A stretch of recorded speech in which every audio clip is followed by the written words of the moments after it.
Look at Demi's face now. It's looking like, what is he saying? Yes or no? Do you understand? You don't hear. Okay, what area are you confused about?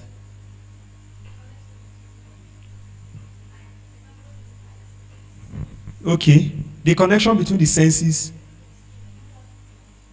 Yes.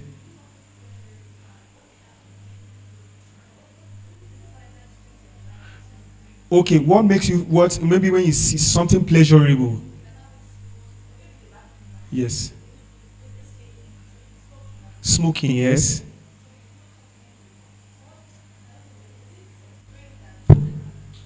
Okay. Okay. Now this is it. Understand? There is a connection between the mind and the brain. There is a strong connection. Okay, which is okay now. Maybe I might be able to ask because maybe when you there is. But firstly, the question is. Let's start from the question. That the connect when you feel pleasurable or you feel pleasure, right? You know your body responds to it, right? But where does it start from? You heard something or you saw something, and what you saw was interpreted. As a result, it produces an action. So your question is, where is it interpreted? The brain or the mind? Right? Right? Are we together? Where is it interpreted? The brain or the mind? Good. Now, you capture this. The story of Zechariah and Gabriel.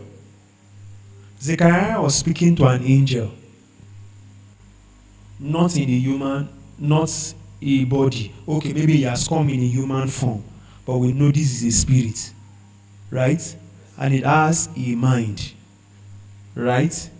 So when Zechariah spoke to the angel, he was able to know that the words of Zechariah will hinder the prophecies. What did the angel do? He hindered Zechariah from talking till John the Baptist was born. So where will you say the interpretation was done? For Gabriel, angel Gabriel. Where will you say the interpretation was done? In the mind. Will you say it's the angel's brain? Are you getting my point? Let me bring more examples. In Genesis 6, when God saw that man was full of evil, open to Genesis 6.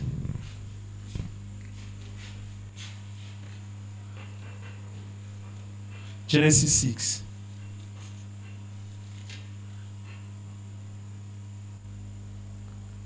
Okay. Verse 5 said, and God saw that the wickedness of great in the earth, and every imagination of the thought of his heart was only evil. And I've told us that word saw, it implies it implies to think, right? It's a careful observation. Now, God is a spirit. Did he do the thinking with his brain or his mind? Are you getting my point? I know there's a conclusion that was made. Remember Eve also, after the serpent spoke to her about the fruit.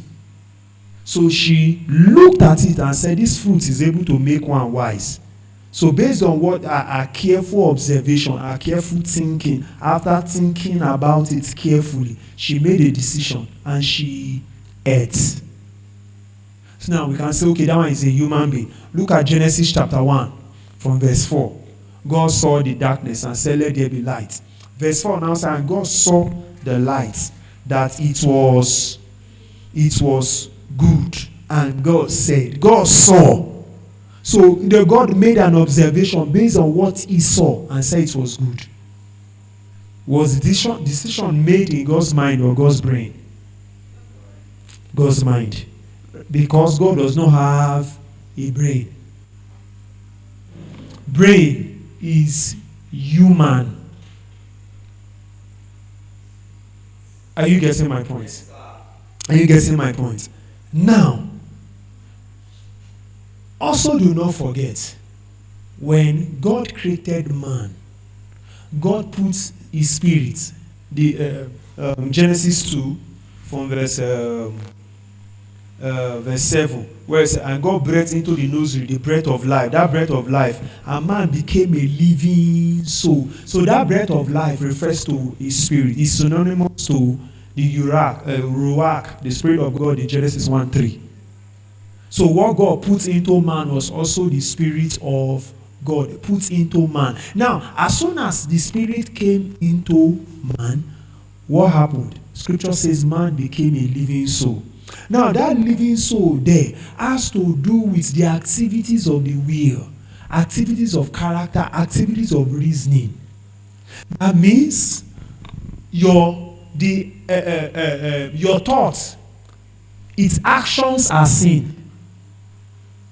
Your character, the actions of your character are seen. Are you thinking with me? Are you thinking with me?